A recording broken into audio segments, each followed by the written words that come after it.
Today I'm going to be running this 6-gauge wire for 50 amps of current from my generator shed over to the house.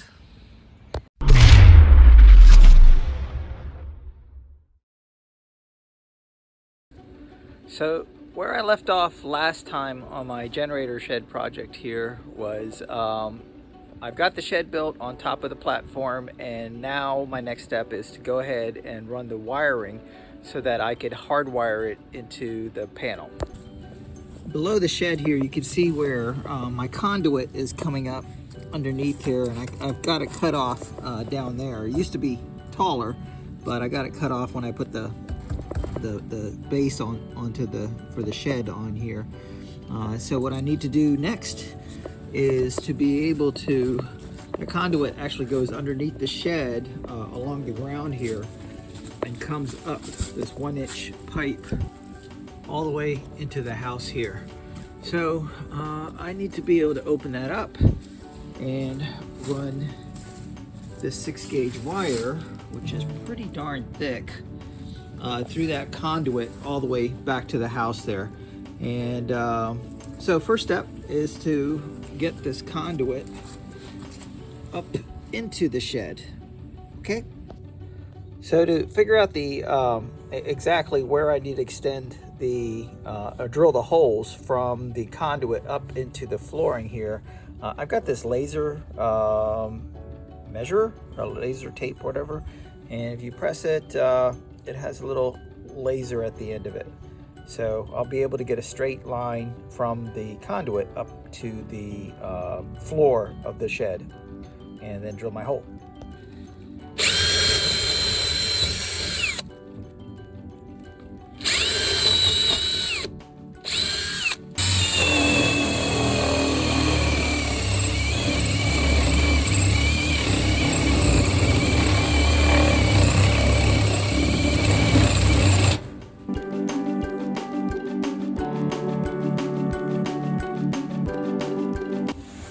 So I got the 2 holes for my conduit cut through, and it looks like I was fairly well on there. So now I just got to get some more conduit and extend those 2 conduit pipes up to the wall here, or floor here, and then I can start running my wire.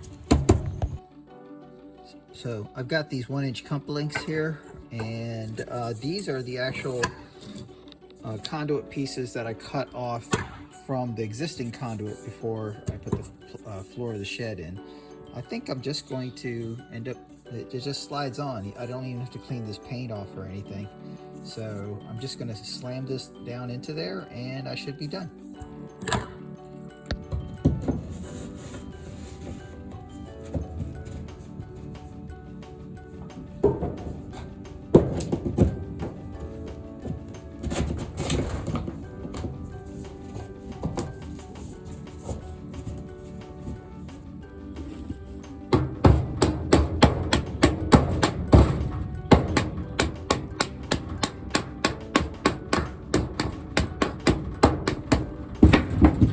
Okay, so this is pretty solid right here. I don't have to glue these because this is not going to conduct any water, or doesn't have to be airtight.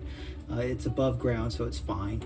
I'm going to add these on here when I'm going to be ready to raise the wires up into the transfer switches. But for now, this is sufficient for me to now be able to feed the wire from the house into here. So normally to start pulling cables or wires through a conduit, you have to have a pull rope. I don't have a pull rope. I used to have one, but I don't know where it is. So since I lost it, I'm going to be using the weed whacker string. So I shall see if this works. I've got it tied to a plastic bag, and we're going to stick it on the other end and then stick the vacuum cleaner over there and see if it'll suck it through.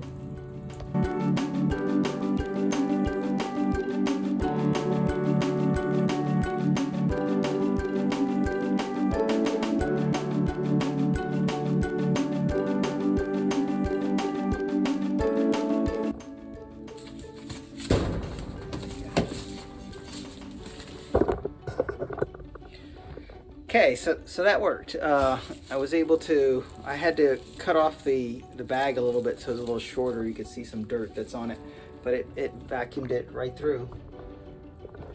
Got it.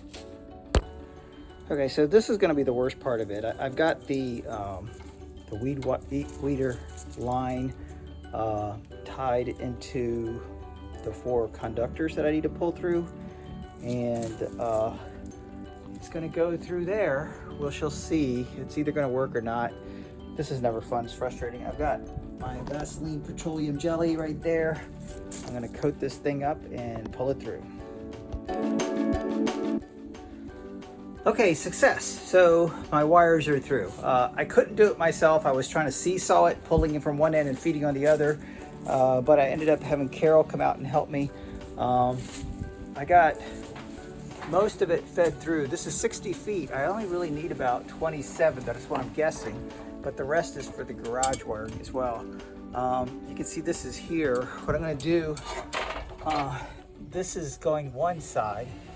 This other hole here is going to be the same wire, is going to feed through there into the cross space and up to the box. So now I got to rerun what's left over, this part here, into the crawl space. Okay, so that's what it looks like right now, running into the crawl space, and I could close this up over here and I'd actually kind of be done on this side, but I might need to feed some more from the shed back out to here. So I'll show you where it's going to go. It's going to go into the crawl space underneath the house and around to the side of the house here. And inside the crawl space, I'm going to route it underneath the floor joist to this thing right here. This is a 2.5-inch conduit that was here from before that used to come down and go to the garage. Well, actually, they used to have a shed there. And this is a 2-inch conduit, or 2.5-inch. It's pretty big. But essentially, it's going to come out of the crawl space. I'm going to open this up, pull it out this way, and then straight up to there. And that is where the back of the power panel is. Okay, so I'm in the crawl space right now, and you can see this, the conduit, or the wires right there. It's coming in out of that 1-inch hole right there. And what I need to do is, it's on the ground right now, is feed that over to this side of the house into that conduit right there. It's got a couple of wires already in it, but it's 2 inches, so I should be able to get it through there. So that's next, is to open up that side there and feed the wires through. And you can see I've got it fed through now. From there to there is about 52 inches, so I wanted maybe 64, but this length right here that I have is about 62. So I'm 2 inches short of what I really wanted, but I'm gonna go ahead and feed it up through there and see if that's gonna work.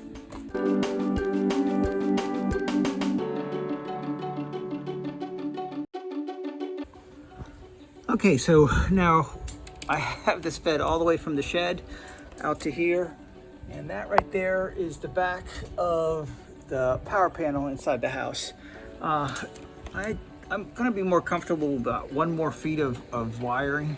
So I'm gonna push through 1 more feet and before I open up the power panel and get this through there. And before I pull this through to the panel behind it there, I'm gonna go ahead and get the other side in the shed hooked up. So it's the generator side. I get all wired up first, and then I'll wire it into the panel. Okay, so I'm gonna start getting this whole area up here ready to mount the transfer switch. And because of how thin these walls are right here, I can't just mount anything to it. So what I'm gonna do right now is I'm gonna build a little knee wall or a mini wall that with some plywood that's I can mount everything to. So I'm gonna work on that next. I created like I wrote up a detailed blueprint on how much wood I would need and to make the walls that I need. And it's going to be 2 walls, one on the narrow side, only about 35 inches wide, and one on the wide side, which is going to be 75 inches wide, and they're just going to be meeting on a corner, which will keep them up and stable. And so now I got a whole bunch of wood here, and time to get started.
Okay, so now I've got the long wall put on that side and the short wall on that side. It's all nailed down with the pressure treated 2x4 on the ground there, and just regular studs on here. It's a little shaky here, but to solve that problem, I'm doing two things. One is going to be to mount this up to there as an angle brace right there. I'll have that up there as an angle brace, and then once I get the plywood on here, it'll be a little bit more sturdy, and then my walls will be complete.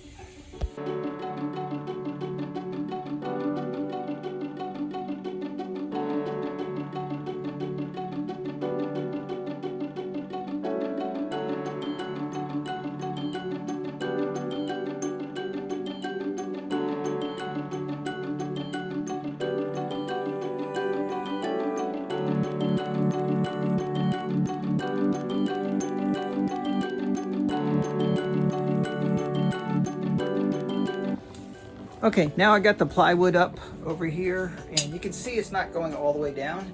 And the reason being is this height here is the height of this generator here. So I still have work to do where I have to vent this exhaust of the generator through that part right there. And then I've got to put on the side here some sort of ventilation air intake and air exhaust fan. And so that's why it's up this high over here. It might eventually get fully enclosed, but it's going to be as I'm ready to do it, and I can piece in the plywood. Also, I only used 1/4 inch plywood there, not the 1/2 inch, because 1/2 inch is really heavy. And for holding up the electrical boxes, it doesn't have to be super strong anyway.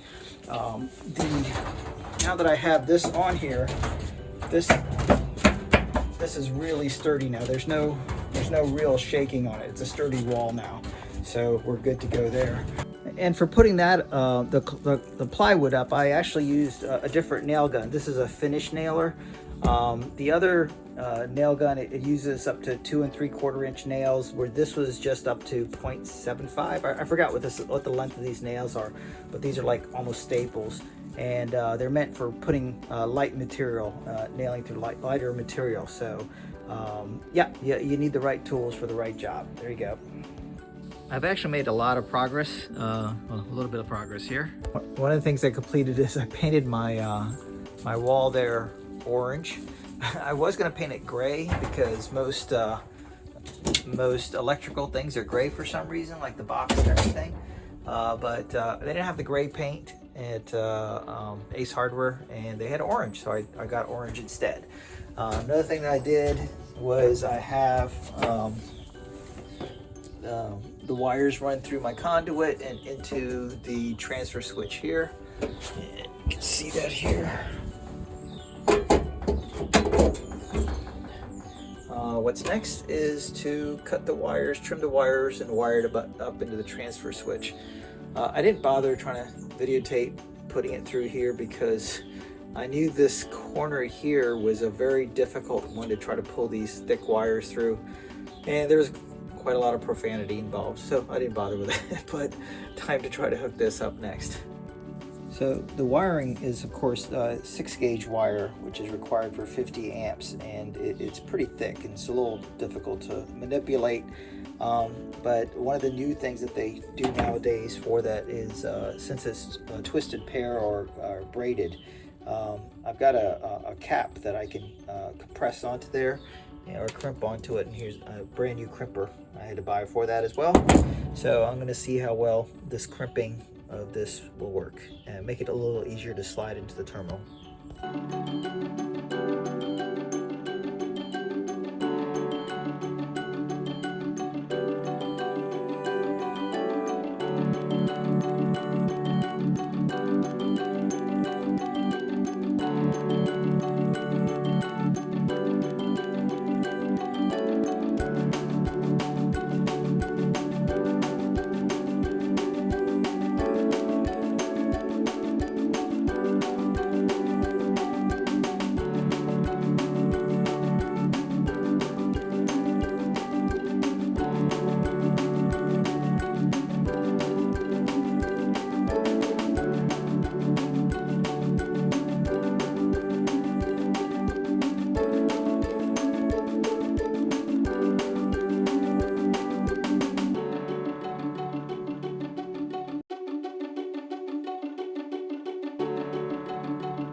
Okay, so the wiring is complete in the transfer switch box, and so it's a color coded. This green wire, and you can see it with the cap on it, is the ground wire. White is the neutral. You can see how it's stuff up there tied in, and then we have the black and the red. They're the hot wires, and when I wire it into the breaker panel, you're going to see that both of these are what's actually going to tie to the breaker. The way it works is the switch is going to take the load, which is the load in the house, and select whether it's going to go to one generator or the other, or the 30 amp or the 50 amp input for the generator. So before I finish this, I'm going to go and add the second panel over here for the garage. This one's for the house. I'm going to add another one for the garage next, and I'm going to get it all cut up first. And just like that, I now have two transfer switches. The one on the right,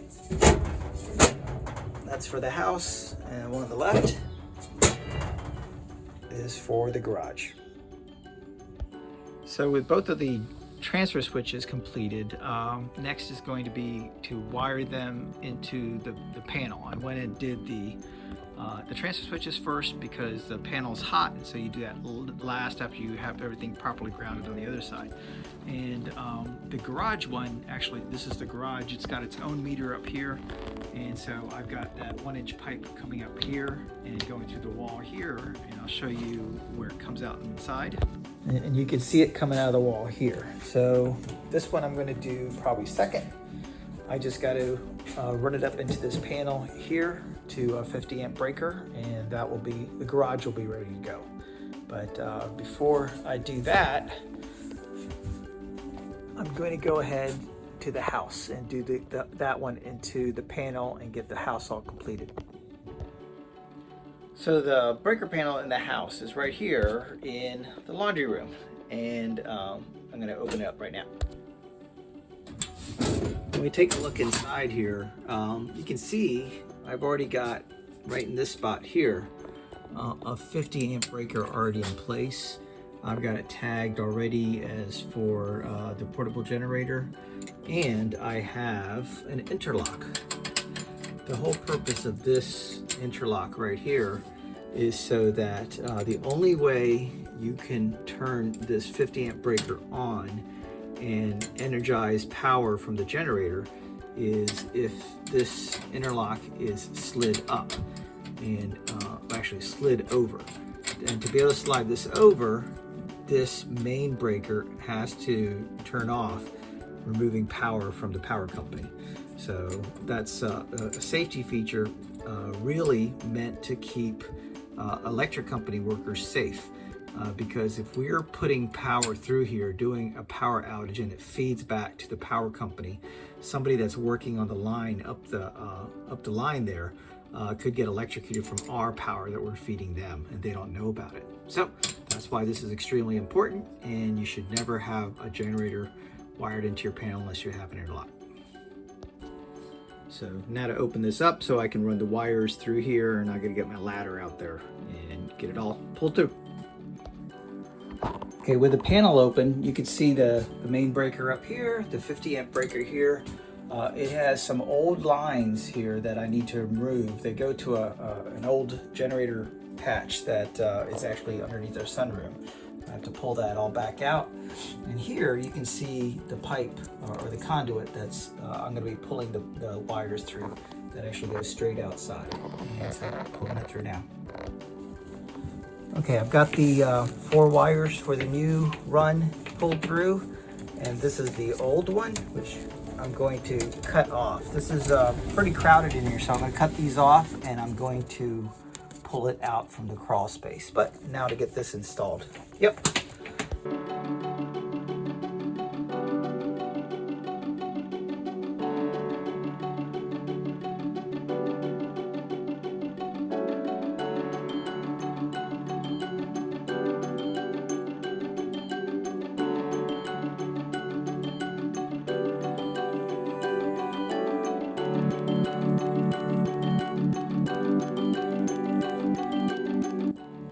Okay, after turning off the power to the house and running the wires through, you can see I have my 6-gauge wires now run up to here. I also have the neutral running up to this nice lug that someone had left behind for me. And then down here, you can see the green ground wire. I have it just routed over here. This is the main panel, so essentially, there's no difference between the ground bus and the neutral bus. So you could put the ground and the neutral anywhere. So this panel's all done and ready to switch over to the generator. So I'm gonna close this back up and go to the next panel. So now we're at the panel in the garage. This is a much smaller panel than the house panel, but you can see this 100 amp breaker right here is the main breaker. I don't have the generator breaker in here yet, but what I need to do is be able to put the 100 or 50 amp breaker here. So I'm gonna have to move things around. What I have is, this is the interlock that's going to be in place here so that, I gotta read the instructions on how to mount it, but it's gonna be mounted somewhere around here, so you can only turn on the main breaker or the generator breaker. That way, that's what's gonna be the secure part of it. So I think it's gonna be installed on this side here. Once I open this up, I'll be able to see what I need to move around. Okay, now that I have it opened up, you can see the 100 amp breaker here. It looks like I've got, this is 2 small breakers here and a big double breaker here. I think this is probably the water heater. I think the water heater is only 220 volt AC item I have in the garage. And this is probably just regular outlets. So I think what's gonna happen is I'm gonna end up having to move this big one. Well, actually, wait a second. Here. This is the 50 amp breaker. There it goes, 50 amps right there. So I can't mount it there. That's a nice big open spot there. So I'm gonna have to move this one over to here, move these 2 down, and then I'll be able to fit this one right there next to the main breaker, 100 amp breaker there. So I can do that. And then after that, I can get these wires run up into the box and get it wired in. So I'm gonna go ahead and get the power shut off and get that done. One other thing is, this is a General Electric power panel. So all of the breakers should be General Electric. I actually ordered this 50 amp breaker because it said it was General Electric and it came as an ABB, which is probably a Chinese knockoff. So it'll still fit and work, but you know, I'm kind of disappointed. I thought I ordered a General Electric one, but hey, you know, that's what life is. And now you can see my completed wiring. What I did was I cut this out a little bit more, and I have this plate installed here so that I can do a faceplate on there, and that's my access panel. I'll never really need to access it, but it protects these wires so I don't accidentally cut through them because the wires are pushed up through here. You can see it tied into the box right here. The two hots are coming around this way, right into the 50 amp breaker, which is off right now. And then the neutral and the ground are tying into this bus over here. Again, this is a main panel, so both the neutral and the ground buses are the same. You can see all the wiring, there's both neutral and ground throughout the whole panel. So again, neutral and ground on the same thing there. So you see the 50 amp breakers here. I had to move the 20 amp 220 breaker over to here, and I slid down these two 110 volt breakers, and good to go. So I got to close this up and install the interlock kit now.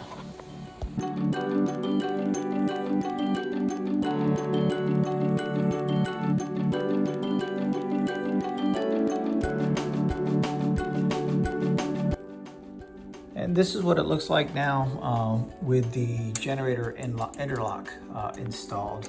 I had to drill, mark where these holes were going to go, drill the holes through. They're screwed in through the back, or the nuts are in the back with some Loctite on it. And what you can see is that this is the generator, and I cannot turn it on unless I slide this little steel panel up. And the steel panel will not go up unless I turn off the main breaker right here. So that's how an interlock works, and there's a warning over here. If you ever take this panel off, you cannot be running the generator, because then you might accidentally turn both of these on. It's supposed to prevent that. A couple other warning stickers that they gave me that I put on here, and some instructions right there. So only thing left to do, this is all, both the panels are done now. I've got the transfer switch out in the shed done, and now I have to put in the inlets for the generator.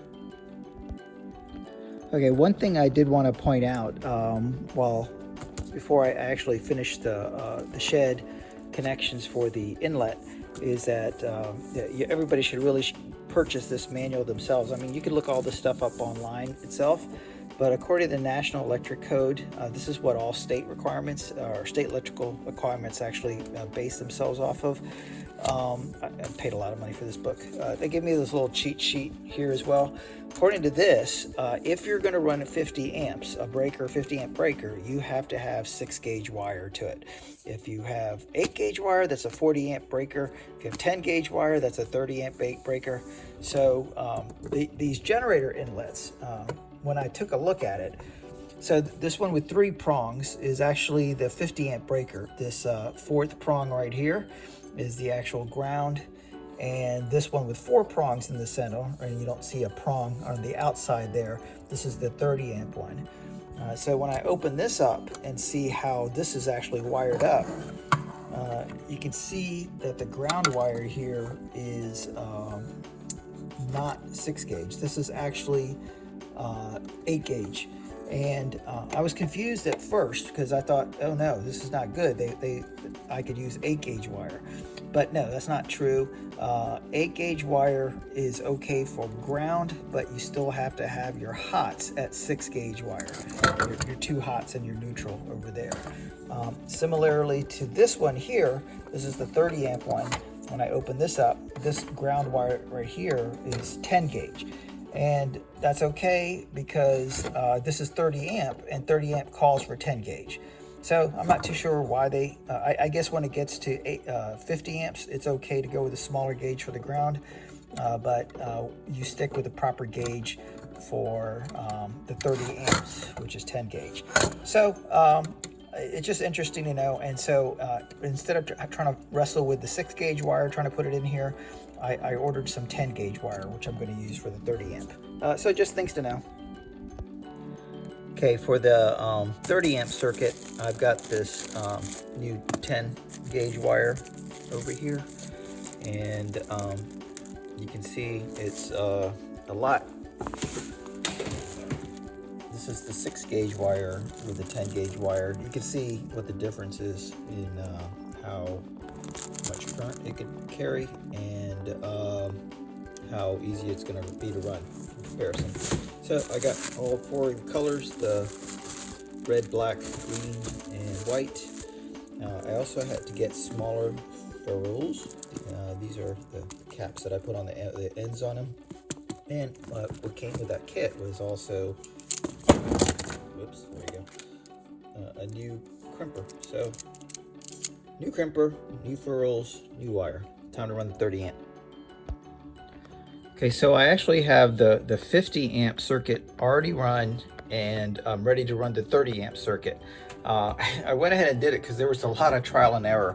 I was limited to the type of connectors and boxes that I could get at the hardware store, and so that made it a little bit difficult. I don't know how many times I tore everything out and tried to redo it, but what you can see on this side is I've got right here, you can see that on this side here it is 4 6 gauge wires that's coming from this bottom input side, and additional line attached there in the ground. Ran it through there. This is 1-inch conduit through another 1-inch conduit, a T right here, and then it goes into a 3/4 inch reducer and 3/4 inch flexible conduit into this box here, which is the 50 amp outlet already hooked up. So what this T is for is so that it'll go into another 3/4 inch reducer, into another flexible conduit, and this box right here is for a 30 amp circuit breaker, and then it'll continue on into this 30 amp box right there. And I don't have it hooked up yet, but that's what's next. So the deal with the circuit breaker right here, it looks like this right here. It's just going to sit right here and there, and this is going to be a 30 amp circuit breaker. And the reason I need that is because the output going to the house, the 6 gauge wire goes into a 50 amp breaker inside the house, and when I'm only able to supply 30 amps on this line here, I can't have it try to draw more than 30 amps. If the house attempts to draw more than 30 amps, this breaker is going to be in place and trip and do that. So this is an inline breaker. I tried to find, I couldn't find a normal inline breaker. This is quite mostly for solar installations. It just mounts in there, and the black and red will just go in and out on both sides. So yeah, so I did that side over there, and the same thing. Because of needing this breaker box in here, I really want it to be nice and pretty with them right next to each other, lined up and everything, but it just doesn't work with the conduits and the connectors I need to put in there. So on this wall here is the boxes for the home generator input, and this one over here is for the garage. Same thing, 1 inch out to here, the wires going through there. The T is going to go off here, and I'm going to put the 30 amp wires down to this breaker box down here, and this is going to be the 30 amp circuit in there, and out going straight this way is the 50 amp circuit. So now to start running the 30 amp wires.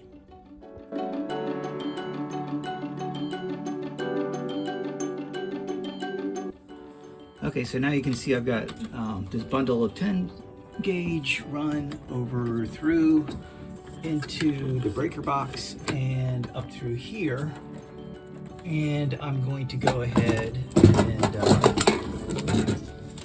get this breaker installed there. So I'm going to do this first. Second will be installing this, and third will be pulling the excess back out and then running it into the box here and clipping it there. That's next.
Okay, so now you can see the ground wire, the green is to the ground, neutral is up to the neutral.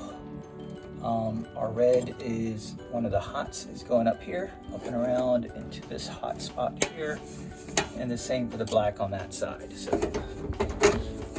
transfer switch is all set with the 30 amps, and this is all closed up. And this is our 30 amp breaker here. This green means disconnected. This is the bottom of the breaker and actually has to go to the load, which is the house. If I turn that on, that's going to allow power to flow from the generator input, which is there. Now I just got to do the other side. Okay, and there we go. This is the completed system, all set up, ready to go. And you'll notice I got everything all labeled nice and neat. The transfer switch for the house, transfer switch for the garage. If you flip this up, you're going to be taking the input from the 30 amps input, 50 amps, 30 and 50. The house 50 input is there, house 30 input, garage 50, and garage 30. So the question is, why do I need to have 30 and 50 and have two of them? The two of them, of course, is because or two sets of inputs is because the garage and the house are on two separate feeds from the electric company. So that's why they're separate. But I need the 30 and 50 for this reason right here, the actual input from the generator. Well, actually, I mean the output from the generator. When you look at the output from this generator, this is a Champion 10,000 watt generator, 8,000 running watts.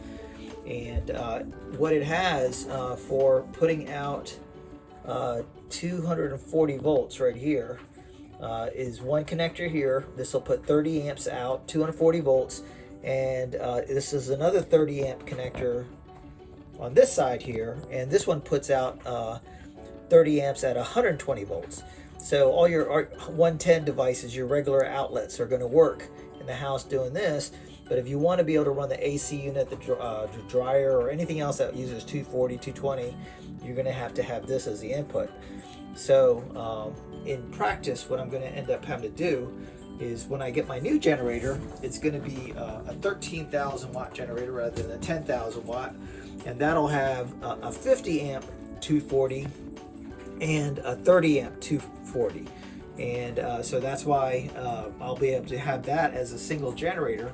I'll be able to run the 50 amp from here to the house, and then the 30 amp over to the garage. And but for now, this is still doable. I could still use this generator and power both the house and the garage, and I'll show you how.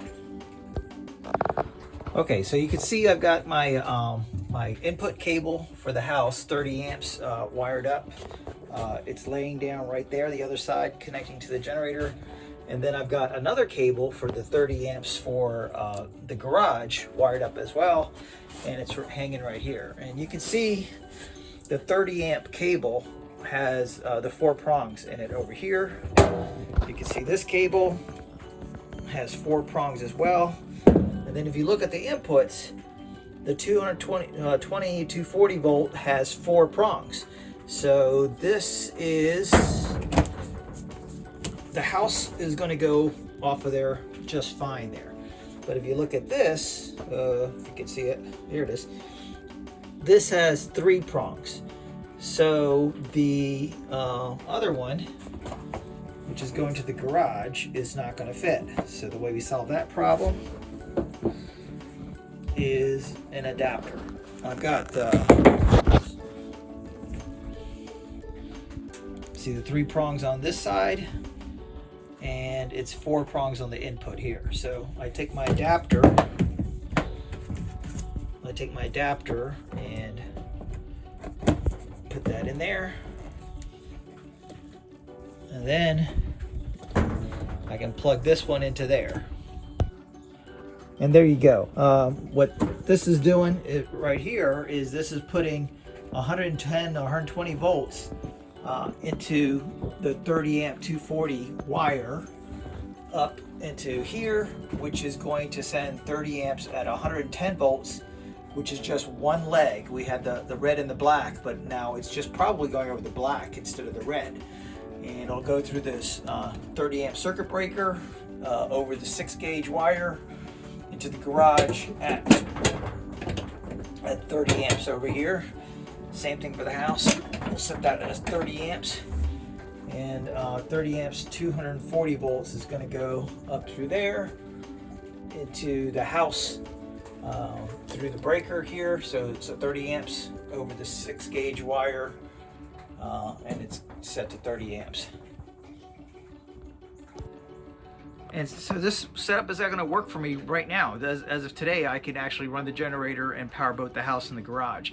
The only thing with the garage is it's not going to get any 220, 240 volts electricity. It's only going to get the 110, 120. And that means any circuit that needs to use 220 or 240 volts, which in the garage is really just a hot water heater, will not work. So I can turn on all the other ones. It'll get probably 15 amps because this is one generator supplying both the house and the garage, and so it's going to split the load in between it.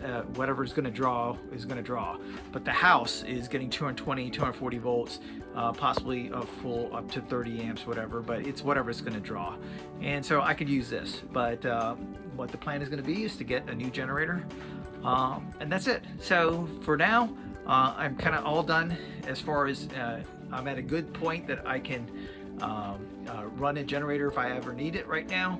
And I've got some other steps coming up. So coming up is going to be installing the exhaust so that it exhausts the the muffler out through the wall there. I got to install a vent intake, air intake into the doors or somewhere in here, and then install an exhaust fan so it's taking the heat out of here, out of the shed. And that's probably going to be the next video. And so a lot of good progress. It's usable now.